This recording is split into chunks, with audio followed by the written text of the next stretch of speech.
Hi అండి, అందరూ ఎలా ఉన్నారు? బాగున్నారా? నేను చాలా బాగున్నా అండి. ఈరోజు రసం పెడుతున్నాను.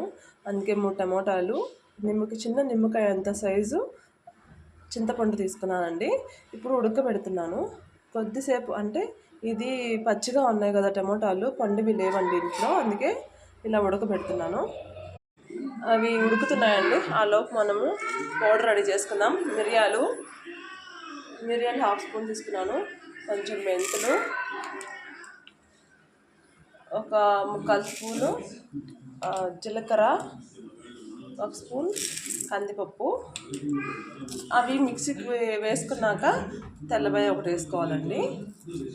చూడండి, ఇలా పౌడర్ చేసి పెట్టుకోండి. చూడండి, ఇలా ఆయిల్ వేసుకొని కరివేపాకు, తెల్లబాయ కొంచెం దంచేసుకోండి.